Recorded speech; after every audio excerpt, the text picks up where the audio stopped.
జై శ్రీమన్నారాయణ. నేను మీ icon astrologer Gattupalli Suresh Babu. భక్తి భాస్కర ప్రేక్షకులందరికీ కూడా జై శ్రీమన్నారాయణ.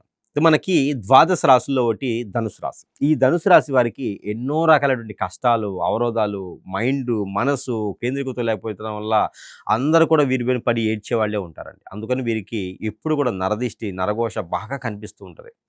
అలాంటి ధనుసు రాశి వారికి కూడా కలిసి రావాలి కదా! కలిసి రావాలంటే ఎన్నో రకాల ప్రయత్నాలు, మార్గాలు, యజ్ఞాలు, యాగాలు, హోమాలు, జపాలు, తపాలు, దానాలు అలానే ఎన్నో రకాల పుణ్య కార్యక్రమాలు చేసి ఉండి అనాథాశ్రమాలకు గూడా మీరు ట్రస్ట్‌కి గూడా మీరు చందాలిచ్చినటువంటి పరిస్థితి ఏర్పడతా ఉంది. కానీ ఎక్కడ ఏం జరుగుతుంది? ఎక్కడ ఏమవుతుంది?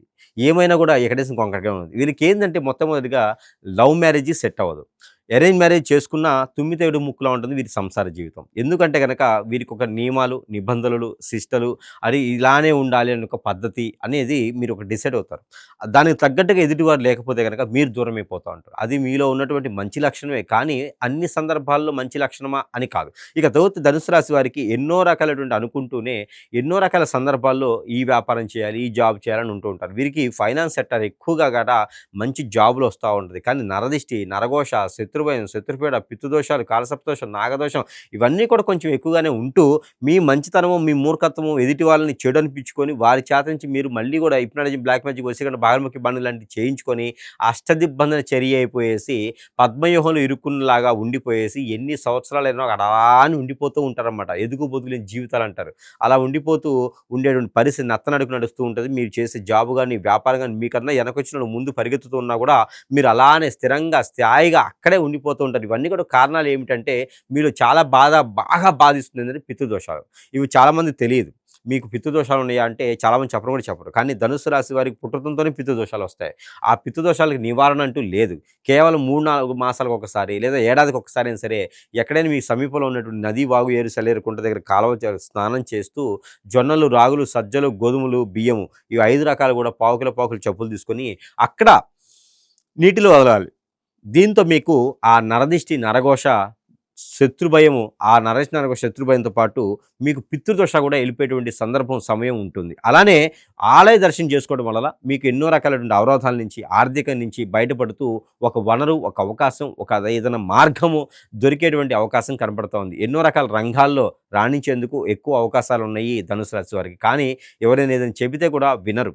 ఎవరికి ఏదైనా చెప్పాలన్నా కూడా వారు ఒకసారికి ఎక్కువ చెప్పరు. కాబట్టి వారికి నచ్చితేనే జర్నీ చేస్తారు. నచ్చకపోతే అంతతో వదిలేస్తుంటారు. కానీ అలాంటి రాశి వారికి చాలా గొప్పగా, విశేషవంతంగా పరిహారాలు ముఖ్యంగా అవసరం. కాబట్టి ఈ ధనుసు రాశి వారు ఏం చేయాలయ్యా ధనుసు రాశి వారు అంటే ఏ ఆలయానికి వెళ్తే బాగుండిద్దయ్యా ధనుసు రాశి వారు అంటే కనుక ఖచ్చితంగా చెప్పొచ్చండి తుల్యాభవాని.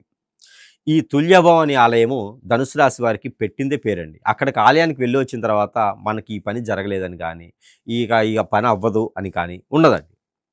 ఖచ్చితంగా ఆలయ దర్శనం ఒకటి చేసుకోవచ్చు. అమ్మవారికి పట్టు వస్త్రాలు సమర్పించే ఆచారం అక్కడ మనకు కనిపిస్తుంది మహారాష్ట్రలో. కాబట్టి అమ్మవారికి పట్టు వస్త్రాలు సమర్పించిన అక్కడ మనకి దూద్ పేడ పాలకోవా అని దొరుకుతుంది. అది మనకి అక్కడ స్వామివారికి, అక్కడ అమ్మవారికి నైవేద్యం అదే పెడుతుంటారు అక్కడ. కాబట్టి తుల్జా భవానీ మాతకి చక్కెర పొంగలైనా లేదా పాలకోవా అలాంటిదైనా సరే దూద్ పేడ అంటారు. ఆ దూద్ పేడనైనా సరే అమ్మవారికి నైవేద్యం పెట్టడం ద్వారా మన కొంగు బంగారం చేస్తుంది. మనకి ఏదైనా దోషాలు కానీ, కర్మలు కానీ, క్రియలు కానీ ఏదైనా ఉంటే కూడా అమ్మవారు ఏదైతే ఉన్నారో అమ్మవారికి మొక్కుంటే అన్ని రకాలుగా అవరోధాల నుంచి బయటపడేసేటువంటి విధానం ఉంటుంది. మరొక ఆలయం ఉంటుందండి.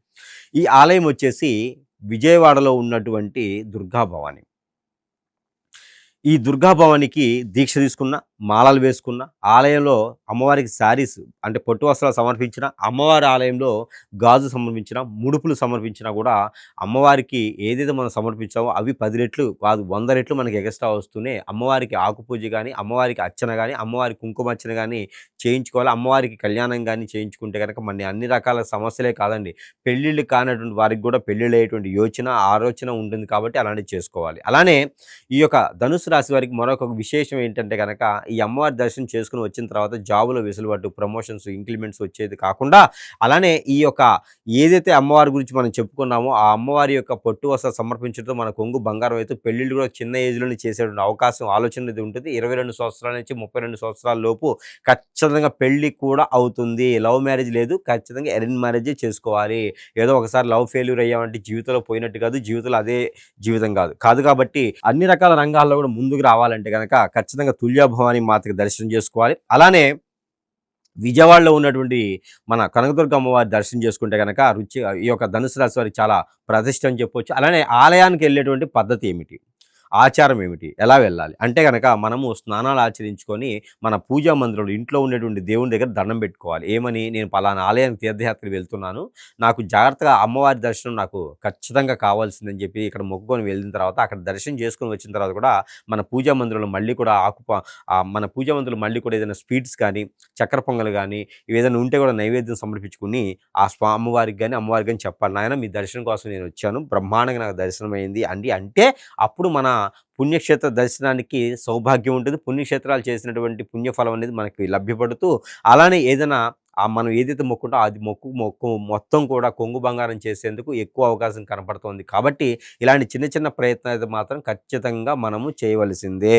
ఇక ఈ ధనుసు రాశి వారికైతే గనక అన్ని రకాల ఇబ్బందులు కూడా తొలగిపోవాలి అనుకుంటే గనక ఈ తుల్యభవాని అమ్మవారు, అలానే విజయవాడలో ఉన్నటువంటి కనకదుర్గ అమ్మవారి దర్శనం చేసుకుంటూనే అక్కడ అమ్మవారికి పులిహోర కానీ, పొట్టు వస్త్రాలు కానీ, అలానే బఠానీలని ఉంటాయి. బఠానీలు కానీ, బ్రౌన్ శనగలు కానీ, వీటిలో గుడాలు కానీ, గుగ్గిలు కానీ వండి అమ్మవారికి నైవేద్యం పెట్టి, ఆ నైవేద్యాన్ని ఇరువురికి కూడా ప్రసాద రూపంగా పెట్టినట్టయితే గనక ఖచ్చితంగా మీకు ఆర్థికమైనటువంటి ఇబ్బందులు ఏదైతే ఇల్లు లేదు, వాకిలు లేదు, కారు లేదు, బంగ్లా లేదు అనుకుంటారో అవన్నీ కూడా సమకూరుతూ ఉంటాయి. కాబట్టి పెళ్ళిళ్ళు కానటువంటి వారికి, స్త్రీ పురుషులకు కూడా పెళ్ళి అయ్యేటువంటి ఆలోచన యోగ్యత ఉంటుంది. వ్యాపారస్తులకైతే లాభాలు ఎక్కువ వస్తాయి. పార్ట్నర్‌షిప్ వ్యాపారాలు పనికిరావు.